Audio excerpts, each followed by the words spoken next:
You're listening to Radio Mayapur with the best devotional, meditation, kirtan music, and inspirational podcast.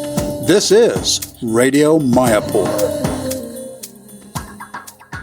Okay, good morning everyone. We are in Bologna. Today we are very fortunate to do a podcast with Trai, who is Srila Prabhupada's disciple and who has been in India for a long time. He's originally from San Francisco and a great inspiration for the Italian Yatra. He's preaching, he speaks Italian fluently and many other languages as well. So welcome to our podcast for Radio Mayapur, who is a link to your heart, and thank you to all the listeners. So we're going to pick up something from Trai Prabhu. So Prabhuji, please tell us what you're doing in Italy right now for last how many years you have been in Italy? Been in Italy since 1980. I got tired of American situation in America, and I had friends in Europe. Right. Kesha Bharti Maharaj was in France, and he invited me over to Europe. And wonderful. From France, I arrived in France. I took a plane and arrived in France. And I escaped from America. And they asked me, why don't you go help in Italy? Wonderful. So I said, here's some books, go out and distribute them, collect your fare, and take the train to Italy. So I did. Yeah, wonderful. In 1980, I believe there was a big yatra in Italy. Yes. We had many hundreds or thousands of devotees distributing books and doing Harinam and doing preaching. Very active, very enthusiastic. Was very successful. Yeah. So then you've been in from 1980, it's more than 20 years. 40 years. 40 years. Oh my goodness, 40 years, yeah. More than 40 years. Yeah, so wonderful. And how much it took you to learn Italian? Well, the first 5 years I didn't try, because I don't know how I ended up in another country, because I hate languages. It was my worst subject in school. I never liked to speak any other language. But somehow or other, when things changed, the yatra changed, there were some difficulties and like that. And I had to decide, am I going to stay in Italy or go back to America? But if I stay in Italy, I have to learn the language. And at that point, I went out on book distribution, and that's how I learned. You learned a few sentences. Yeah. How are you? Where you go? What's your name? But did you study also as well? No. No, you just pick it up? On the street. On the street. Like me, I pick up Bengali the same way. Fantastic. So how was your experience of Italian people in the street, for example? Very nice. That's one of the main reasons. I sometimes nostalgically go back and visit America, but then I always come running back here because it's so much nicer. Yeah. Especially for distributing books, the people on them are so much nicer, so much easier, so much more receptive. We could say that they're more cultured, maybe, so they're polite and nice. Polite. Yeah, America's like Wild West. It's it's difficult to approach people. Yeah. Nice. Except Italian people. Latin. I would always go to the Latin area on book distribution. Oh, yeah. So easy. Nice. So, and how many temples you have been, you were in Florence, I don't know which temple you were? Well, when I first came to Italy, I was given the charge of Sankirtan minister, book distribution minister for the whole country. So, and when I arrived, the devotees were distributing books, staying in trailers with no fixed program. And so I decided that we should establish Sankirtan houses in different strategic cities all around the country, which later became temples. Right. So we started the Sankirtan houses near Milan, we started a Sankirtan house in Torino, in Padua, Naples. Different places. Right. And some of them eventually became temples. Nice. They started having Sunday feasts. Nice. Sankirtan devotees were going out from there every day. How many Bhagavatam, for example, out of all set, how many were translated? When I first came, there were not so many translated, but then Madhusevita Prabhu, he and his wife Ali Krishna, they did a very concentrated effort to get all the books translated and got them all printed. And so after a couple of years, we had the whole set, Srimad Bhagavatam, and it was called Grand Classics of India. It was very nice. beautiful covers. Devotees were specializing in trying to distribute the whole sets of books. Plus, I saw so many other books like this Coming Back and there's many. We have many of the medium and small books. We have many of those books translated and published, and then of course Bhagavad Gita, Nectar of Devotion. Chaitanya Charitamrita as well. Chaitanya Charitamrita is being reprinted. It was printed and they finished, and now they're reprinting it. In the next few months it'll be reprinted. So book-wise, we have a lot of books, and we have all the books. Nice. All the books are translated into Italian. How you feel like the preaching by distributing books? How many people come back and say to the temple, let's say, I'm interested in this philosophy, or I want to know more? It's hard to say. It's mystical because you don't know how they end up coming, but people come. If you have a place, then the people start coming, and if you take care of them and are friendly and non-judgmental and non-sectarian, then people, they become interested, become attracted. The thing is, actually preaching is very good right now because the world is in such a chaotic condition. People are looking, especially after the COVID, the COVID, war. I mean, Europe, America's far away from war, but Europe, it's just... a few hundred kilometers. A few hundred kilometers from here. There's a bomb flying. So, people are, Italy is in one sense it's very good, but in another sense it's difficult because life is so nice. That's true. La dolce vita. La dolce vita, the sweet life. Sweet life. Everything is nice and everything is nice, beautiful. Nice weather. A lot of art. A lot of culture, a lot of good food. A lot of sense gratification. A lot of sense gratification, beautiful beach, where you can go and swim, highland, this, that, and So that's the contrast. But at the same time, they're religious. They have the background, the history of religious background. Right.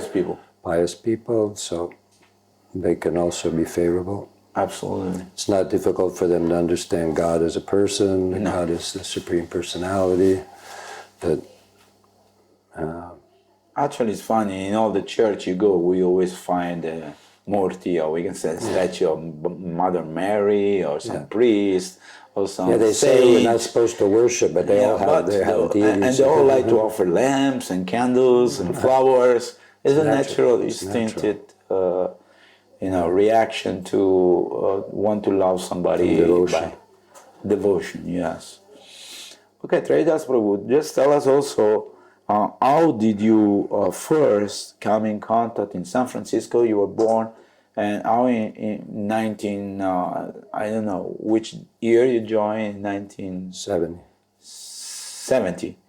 Yeah, so how did you come in contact with devotees? Because each one has his own story, and somebody pick up from the trash one BTG, or... I was thinking of different times I came in contact with devotees. First time I think I saw devotees, the first temple that Prabhupada opened in San Francisco was on Frederick Street in the Haight-Ashbury, where all the hippies were in the Ashbury district, and right behind it there was a park called Golden Gate Park. And as a child, we would go and play in the park. In this park. It wasn't too close to where I lived, but sometime. One day I was with a friend of mine. We were walking. Maybe I was 15 years old, 16 years old, 16 maybe. We were walking in the park, and we looked down. We went up on Hippie Hill. There's a famous. If you read the biography of Prabhupada, there was a hill. There's a big meadow and a hill called Hippie Hill. Right. So where all the hippies gathered. And we looked down, and there was people. They were chanting Hare Krishna, and it's like, wow, I was attracted. I was attracted, and my friend, he threw a rock at them. So he took a different path, different road, and became very successful materially. But you went and see them chanting? I didn't, but I had no idea what it was. Yeah, of course. What was going on. But I was thinking different moments I came in contact with. This was the first time you saw them? First time I saw them. They weren't dressed in dhoti or anything, but they were all grouped chanting Hare Krishna. I don't know what it was. And then I remember I was on what's it called, Telegraph Avenue in Berkeley, which is a city right across the bay where the University is of California. And there was a chanting party coming down, and one Ridananda Maharaj was there. There's a new Bhakta, 1969. And he had a cart. He had a cart like this with BTG, Bhakta Godhead, and some books on it. and you couldn't get it up onto the sidewalk. Right. So this was the first devotional service. I helped him pick up the car. Him too. And I was really attracted. I wanted to stay and chant. I was with one girl, and she was like, "Ew, let's go away." She wanted to go away. But I was like, wow. And then at the school where I went to school, my parents got divorced when I was about 14, and my father was a lawyer. It was nice, wealthy family. And they got divorced, and then they sent me to boarding school. They sent me to, but it was a progressive, new. There's boys. I had been in all boys schools my whole life, and all of a sudden I was in this boarding school. There was girls there. It was kind of shocking. And was it like going to the army experience or something? No, it was actually a really nice place. For me, that's where I discovered Krishna consciousness. Oh, nice. I began my spiritual search because they gave you time to study. And I found Prabhupada's first Bhagavad Gita. It was the small, abridged, purple cover. I don't know if you've ever seen it. It's the original purple cover. Yeah. And I found it in the library in the school. Because they tried to keep a broad library, right. But I couldn't understand much of it because I was reading Buddhist books about Buddhism, and then I was mentioning yesterday, the music teacher one day called in. These are all different things that came in. All different points. Called all the students into the main hall where we were dining hall. And sat down at the piano and started chanting Hare Krishna. Nobody knew what was it. I was really attracted. Some of the other students, but I was like really interested because what had happened was I had a philosophy course. There was a philosophy course with one professor, and he started talking about existentialism and all this Western philosophy. It was the first time I'd heard anything of philosophy. Nothing instead of just science and mathematics, and I was really attracted. And the nice thing about the school was the professors lived on the campus, and you could go to their house on Sunday and knock on the door and say, "I want to ask you some more questions." Nice. And it's called the Athenian school. They tried to model it after the Greek teaching method. Sometimes you'd sit outside on the field with all group of people. The group around. And I came in and I was ready to ask him some philosophical questions. And he was sitting there watching a football game with a beer with his blonde wife. And he said, that's just my job. I teach that stuff for my job, but I'm just a hedonist. Leave me alone. And I was like, it was my first big delusion. So I went off and I went up into because the nice part about the school, you could just walk up into the hills. It was out in the middle of the country, and you could just walk under the forest and the hills by yourself. And I said, well, I got to figure this out on my own. I'm not going to learn anything from these people, so I got to figure it out on my own. So I started studying and reading. But then eventually you meet some devotees? And then I finished school. I went to art academy for about 3 months, study art. And I decided everyone was just partying and there was not really learning anything. Too much. And so I left. I took out my backpack and I had a friend who gave me the address down in New Mexico. Oh. So I went to New Mexico and it's way out in the middle of the desert. And I was there for a while, and then there was a few other young people there, but they couldn't take it. They all left because there was nothing there. Nothing. Middle of the desert. But I stayed alone there. And one day I just thought, it's either Zen meditation. I wanted a spiritual experience. I wanted to feel some spiritual connection with somebody. I didn't know about God. I didn't really know where I was looking, but I knew there was a spiritual reality, a spiritual experience. I said, I'm going to try 3 things that I know about: Zen meditation, koans, sound of one hand clapping. And then I thought, soham, yoga meditation, I am. I didn't feel. I tried both, and I didn't feel anything. It was like just feel confused. And I remembered the mantra. I remembered the Hare Krishna mantra. I started chanting Hare Krishna. Intense. I still remember that day because I chant. It was probably the best chanting I ever did. Because I really wanted to find the truth. And when I started chanting Hare Krishna, I just felt an ecstasy. I just couldn't. I said, "Wow, this is it." Because the tapping actually came from your heart. It was not on the mental. Yeah, no, I didn't know anything about it. Not at all. It was just experience from inside. Yeah, it was actually amazing. That inspires me when I become a little bewildered. I just think back on that moment when I chanted and how much I said, wow, this is exactly what I'm looking for. Yeah, but I didn't know about the Hare Krishna movement. I didn't know devotees, and I just immediately packed up my backpack. And I was already vegetarian. I became a vegetarian when I was 16 or so because of Buddhism. I woke up one morning and I said, I can't eat meat anymore. Of course. And I packed up my pack and I just headed back to San Francisco.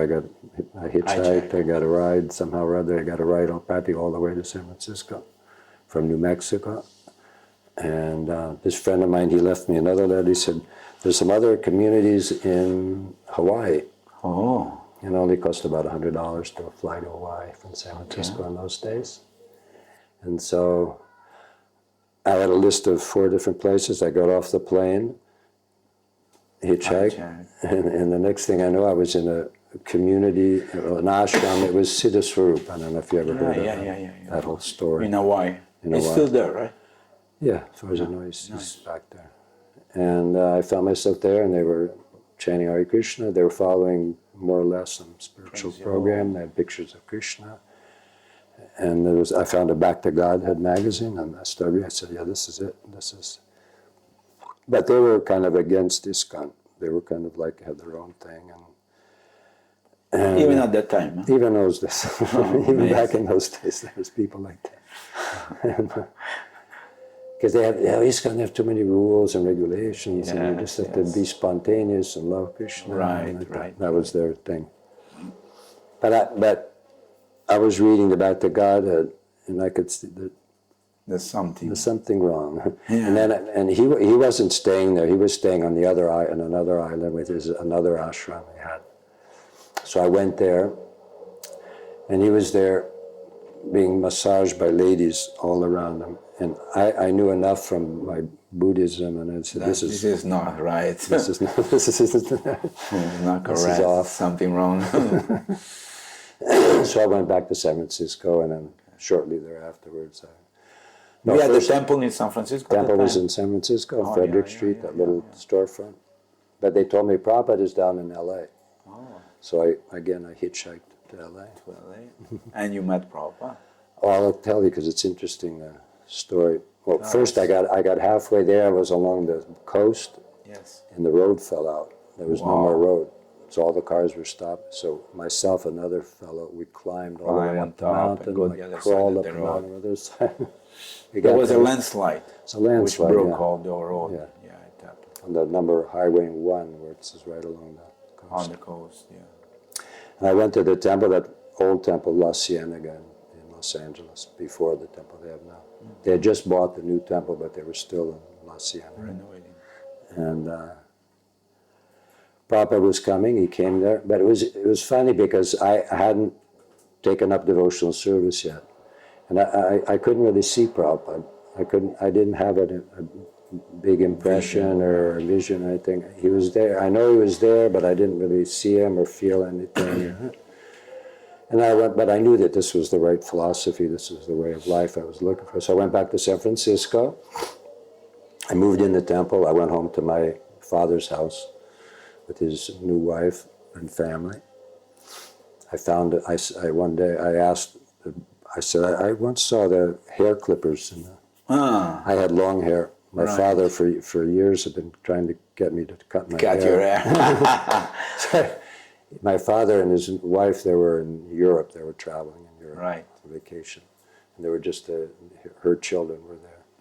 Right. And I said, could you help me? I got to shave off. They wouldn't help. So I did it myself. I made a Sikha.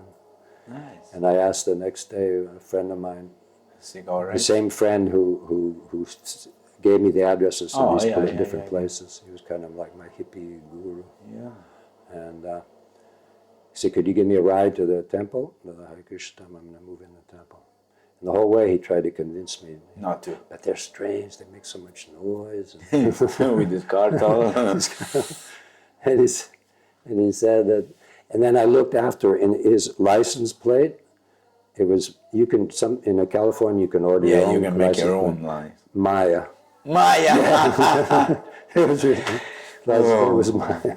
What was his name? Eric Perlman was his name. He's a Jewish He's fellow. still there? Yeah, he climbs mountains and writes books. He wrote a book about this Japanese guy that climbed up Mount Everest and skied down Mount Everest. He wrote books about things like that. And but he never became a Hare Krishna. He never became no, he kept trying to convince me not to become Not Hare to become Hare Krishna. Krishna. But he gave me a ride to the temple. But that was good. Yeah. Then I moved into the temple. And Was Mukunda Maharaj there at the time? no, they had all left. Already went to England. 68, 69 they left. They went to But England. Madhavisa was the president. Madhavisa from Australia. Madhavisa, yeah, he was the president. Jayananda was there. Jayananda greeted me. Jayananda took me to He's from my England. house. He's from England, right? No, No, Jayananda. Jayananda, the one who built The the original chariot. Jayananda. Okay. The Jayananda. Right. And Makan Lal, who became Maharaj, he left his body. Yeah. Also, they all three left their bodies. Dinanath was there, the one Kirtan leader. Gaur Hari, who also left his body, was a cook. So how was your feeling when you meet this devotee and you move in a temple? I said that it was not easy. People, Guru Kripa joined the same day. Guru Kripa moved in on Sunday. I was there at the feast, but I went home and shaved my head, and I moved in on Monday. And so we were the two new bhaktas, Bhakta Greg and Bhakta Terry. We were the two new bhaktas.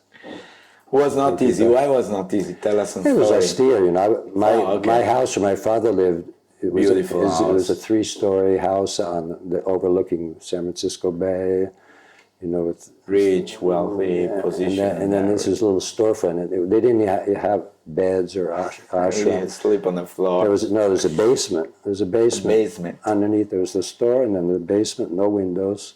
There was just a hole going up into the street for air, and you had to put your sleeping bag and sleep all. Where about the bathrooms?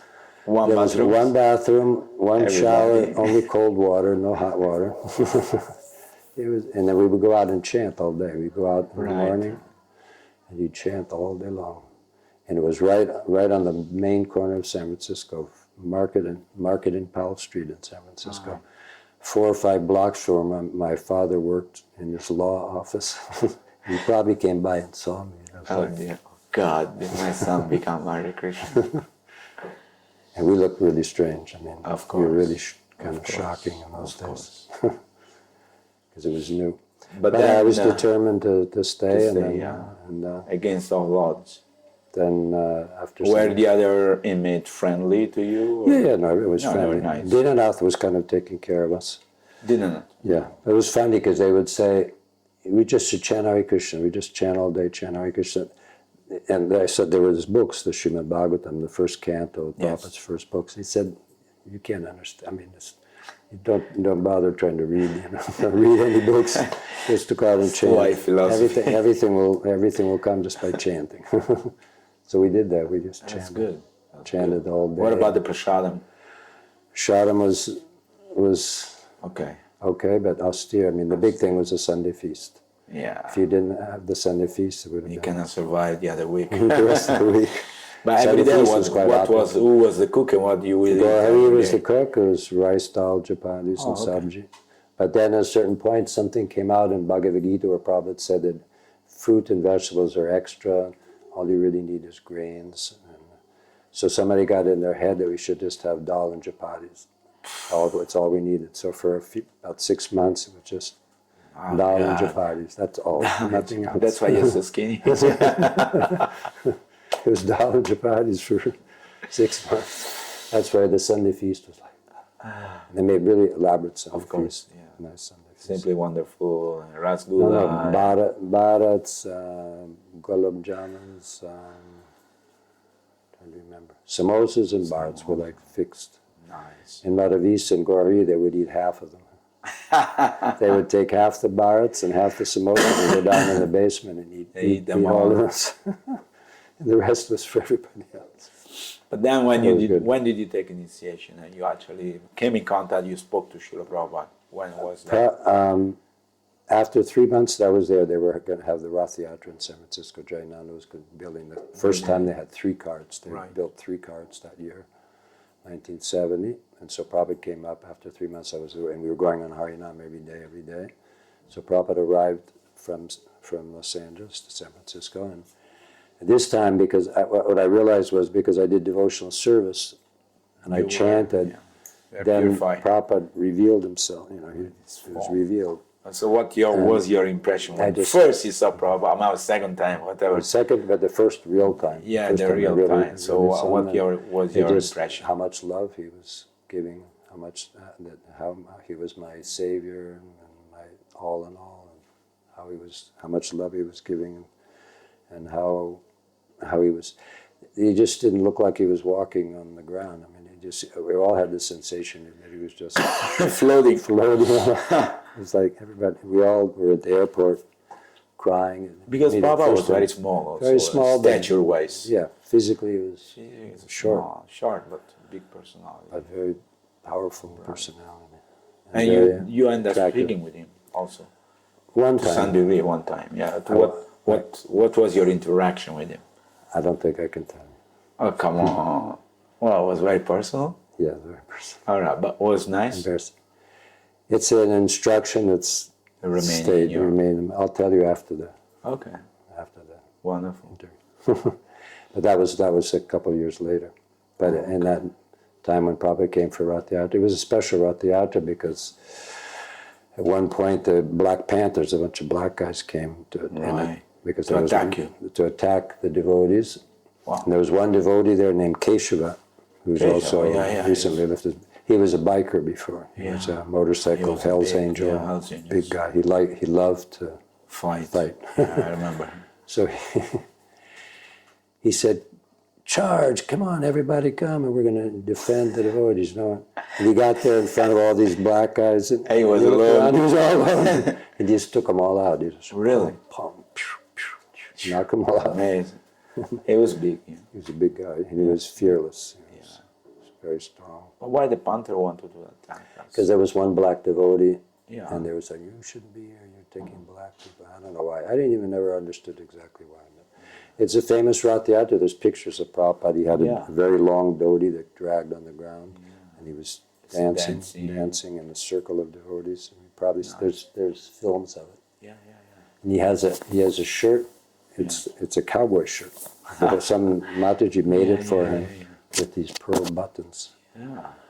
And Prabhupada was a very unconventional person. He was not stereotyped Indian guru. He would accept things. He would say things. He would sometimes people would think, okay, Prabhupada would say this, but now when they ask, completely. I think it was there. I think it was there when he said. Was it there? I think it was there when he said, "Everyone, Krishna is the taste of water.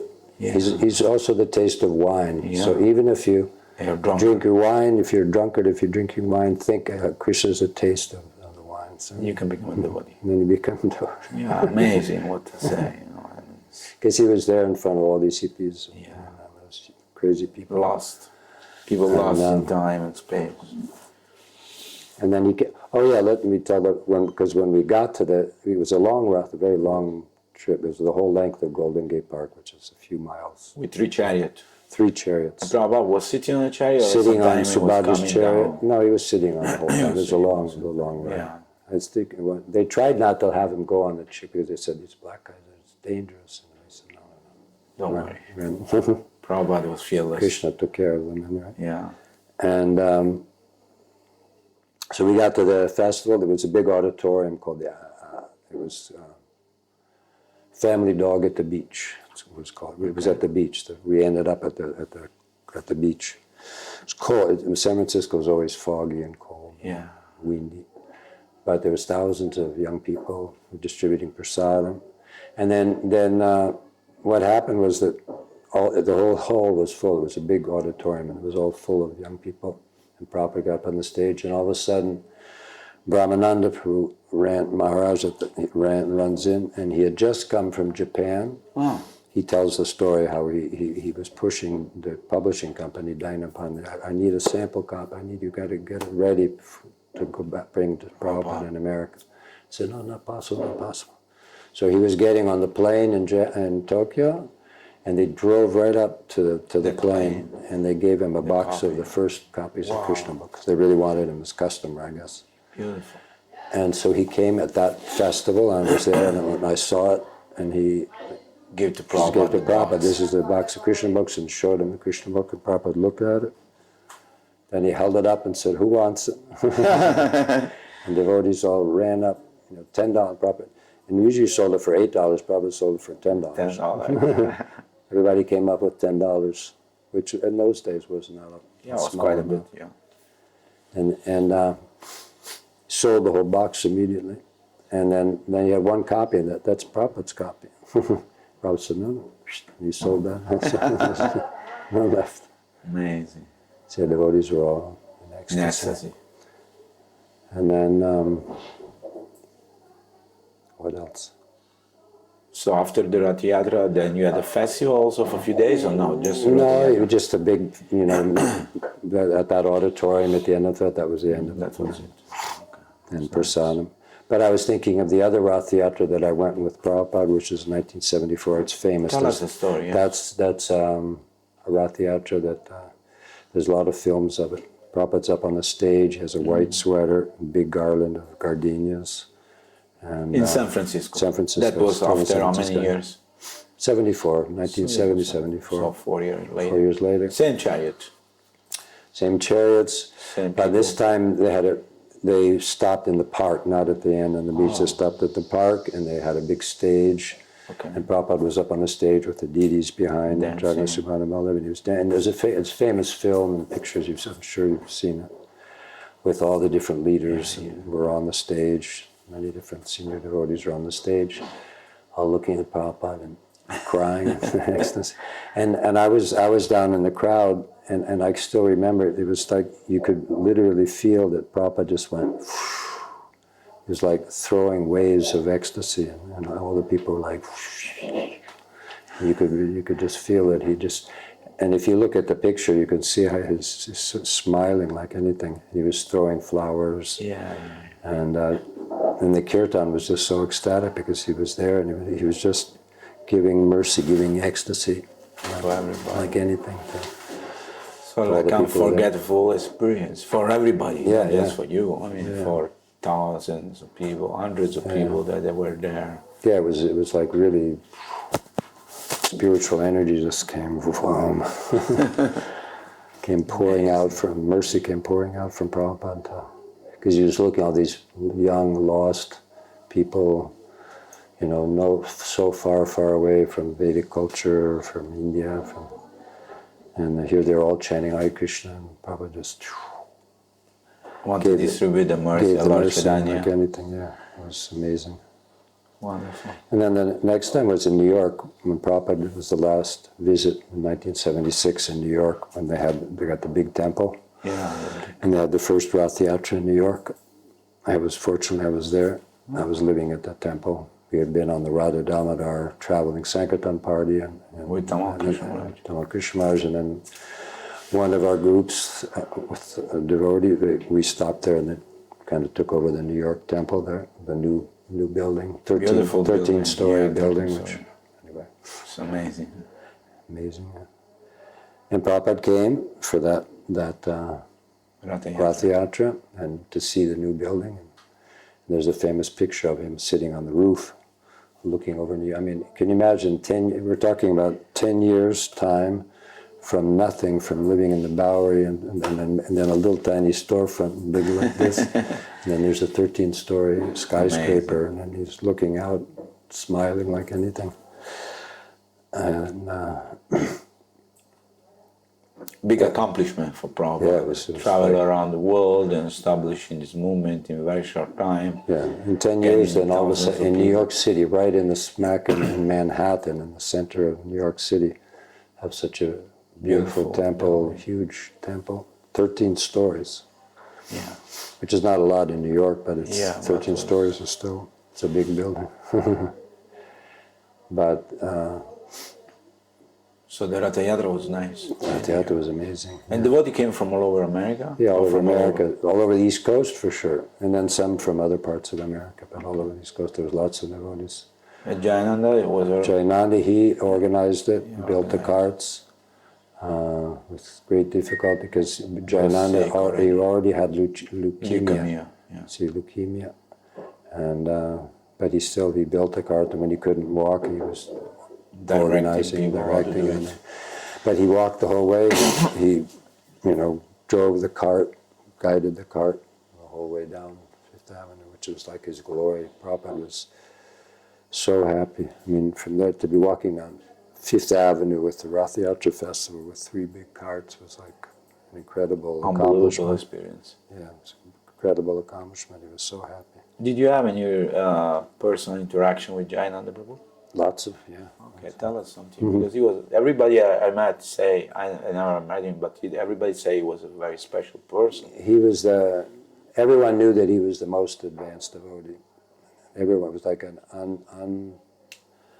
unspoken truth that everybody knew that he was on another level, another level than everyone else. Yeah, he taught me how to drive. He took me out. His motto. To drive the chariot? No, to drive a car. I didn't have a driving license yet. Okay, so okay. He took me out, and we'd spend the whole day together. He was, nice. We got married in the same ceremony together. I was married before. Right. And we got married in the same ceremony, Jayananda and I. And then he started doing spiritual sky incense to maintain the temple. But he was never doing for himself anything. No, of course. He was always just totally dedicated. Totally dedicated, and his motto was, just serve Srila Prabhupada. Every service is equal. There's no discrimination. One service is better than another.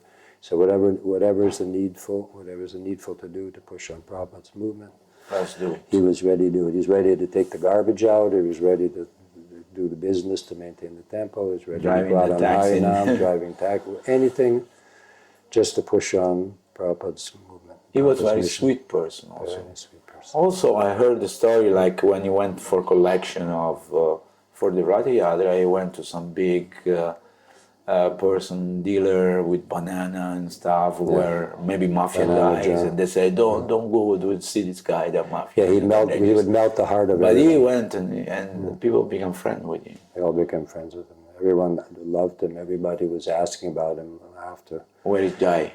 Where is Jai? Johnny Nanda. They call him Johnny Nanda. John. Johnny They Nanda. call him John. Where is Johnny John? Nanda. And even there was a lady who was giving the permission in the office to give of the town hall to give permission. She was not very friendly. She was kind of, and they went in the year after he left his body.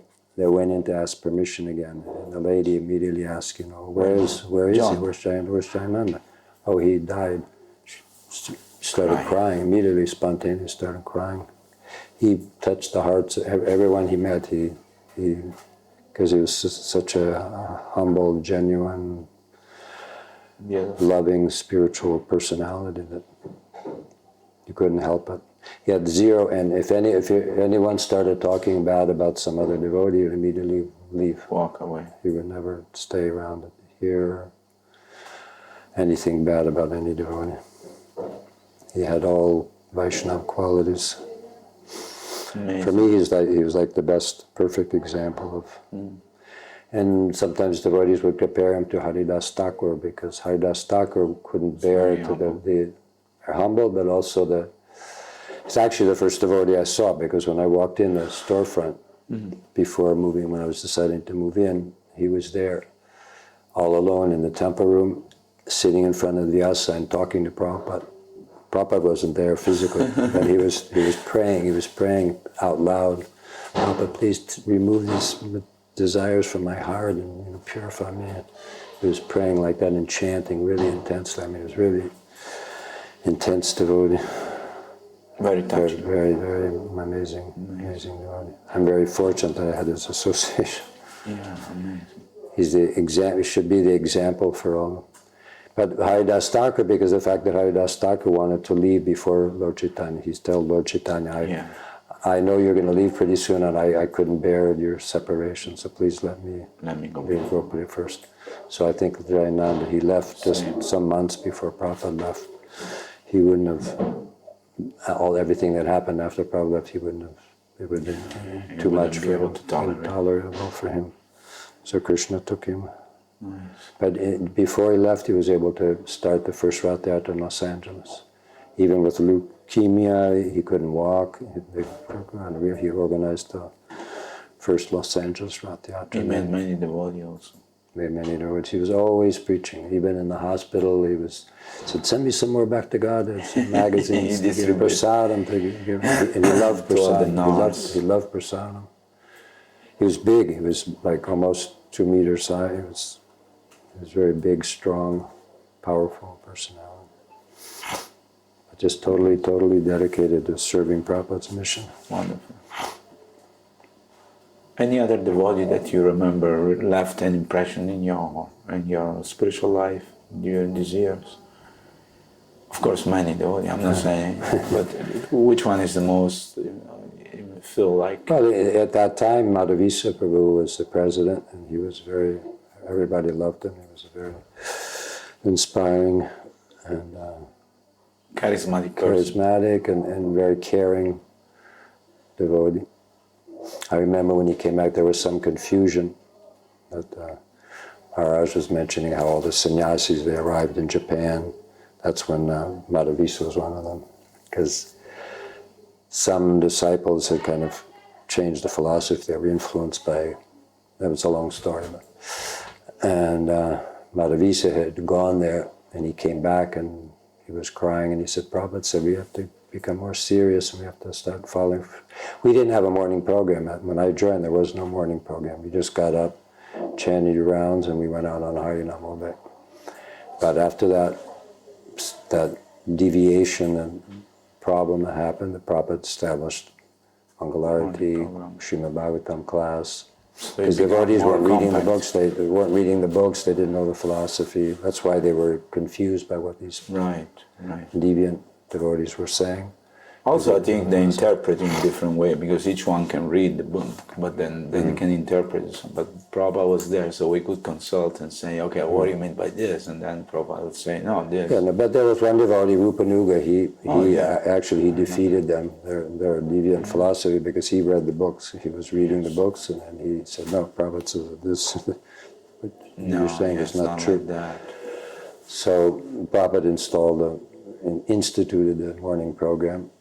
Good. At least because already there was something on the East Coast. They were more philosophical, like that.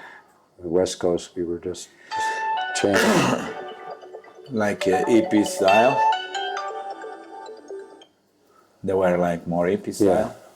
Yeah. That's okay.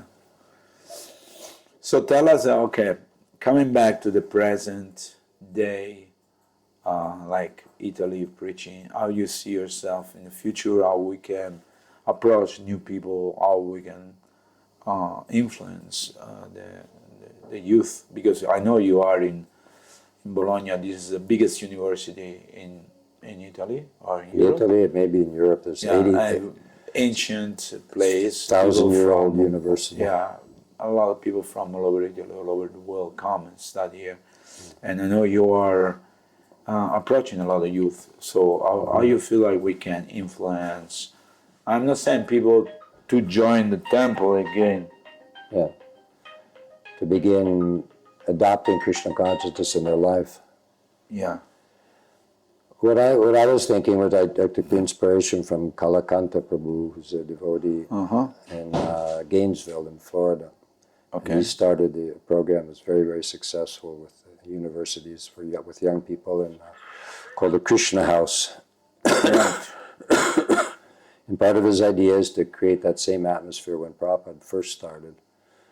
Very, very friendly, very open, not too much, structure, spiritual program, but very friendly and non-judgmental, flexible, and encouraging, and since he changed that whole atmosphere in that temple, many young people are coming and becoming devotees, even moving in the temple, and living in the temple. Here, we don't have an ashram, we don't have a place, but we have two apartments that we've turned into ashrams in a certain sense. That we have students staying there, one for boys, one for girls. Nice. I didn't tell you that before. That we have a boys' ashram and a girls' ashram. Yes. But it's not like in the temple. They do some little morning program, chant their rounds, and then they go and their studies. Their studies. Yeah, they're all students, so they all go to their university. Nice. There's one girl that's working, but she's finished university, which is. How you find is the difference between 1970, 1980, and the people of today, the youth of today? I mean, we were maybe disillusioned with society, rebellious, trying to find alternative source of knowledge. We were ready to. We already left our homes. Yeah, I mean, we were ready to. But nowadays people are different. As in youth, that with this information, technology, computer, internet, it's totally different ball game. Oh, yeah. So how you perceive them? How you? Yeah, you have to. You can't impose rules and regulations, but you have to by being a devotee, by being friendly, by being down to earth, being with them, right, and flexible, and making friends with them, and not telling them what to do, or telling them to give up everything. Right. It's been quite a few years now that I've been telling. When I used to live in another temple, Vicenza, Prabhupada, and we had a similar program at the university. And we had some students come, and then they say, "Yeah, we want to go. We want to give up." And then I said, "No.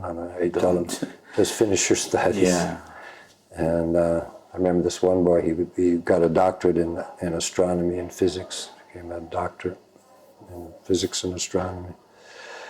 And now he's a good devotee. He's been devotee for 25 years now. He's married, has a child, and has a business. So it's like we are to redirect our preaching strategy into different mode. Yeah, and it's not like before. Okay, we go in now and we distribute books and people want to join and just come and we make. Yeah, they don't come so easily like that. We have once a week we have a program right in the university. It's right in a place that all the young people know. It's right in the center of the city. It's at a cinema house. We have a room in the downstairs in the same building, and you just have to tell them the name of the place. That everyone knows it, and they'll come. We give a meditation course, and because students are completely stressed out, so they're attracted. It's free, and they come. We make friends. Everyone tells their name and who they are, and then they have a little pranayam meditation like that, and then a little bit of philosophy, 15-20 minutes of explaining simple philosophy concepts, and then chanting. And chanting. They like kirtan. They like chanting. Yeah, they like chanting, and then prasadam. Some prasadam. We should make more prasadam. But of course. And then we get a lot of people like that, and if they start to come regularly, then we invite them to our center. Our preaching center. Nice. And second level. Nice. And then there's a Bhagavad Gita program, or third level, for people really becoming devotees. But becoming devotees in the sense that they're taking up the process. And then we try to invite them to visit the different temples and especially festivals. And we're, at the end of this month, we'll be having a retreat, mostly for students, mostly young people. Where we just so basically we're telling people, do whatever you're doing, just put Krishna in the center, chant Hare Krishna, take prasada, change your direction of your life, but do whatever you need to do, study, work. Because we've seen that all these young people that moved in the temple, when they were 35, then they had to get married. Yeah, and then they have no way to maintain themselves. And they don't know what to do. It was a mess. Whereas if they can finish their education and they're established in society, but they can become devoted, They may not do such a big thing, but But they maintain their they'll own. go for their whole life. That's They'll good. That's carry good. on for their whole life, Right. and they can do something, Excuse me. telling their friends and They can introduce to other people. But we're also distributing books. We encourage them. We do Harinams. Nice. But mostly we go, and there's a park here in Bologna where many students go on Sunday. On Sundays, if it's a warm day, it's full of People students. come. So we sit down on the rug and chant Nice. and give out some prasadam with invitations. And we've had a number of times that many young people come and start chanting. Kirtan It's chanting big. is the main thing. That's the main attraction. Chant. Wonderful. Is there any message you like to give to people who are listening to Radio Mayapur? In conclusion, what do you? I'm sorry, I cough. Chant and be happy. Chant Hare Krishna and you'll become happy. Chant Hare Krishna. Whatever your situation may be, wherever you are, wherever your life program is, whatever work you may be doing, add chanting Hare Krishna and everything will become happy and nice. Thank you so much for giving us this podcast today. We'd like to thank you for taking giving us a nice view of the preaching here in Italy, and I hope you'll be able to come to Mayapur and visit us. Thank you so much for having me, for It's a great pleasure. engaging me. Thank you so much. Jai Srila Prabhupada ki jai. You're listening to Radio Mayapur with the best devotional, meditation, kirtan music, and inspirational podcast. This is Radio Mayapur.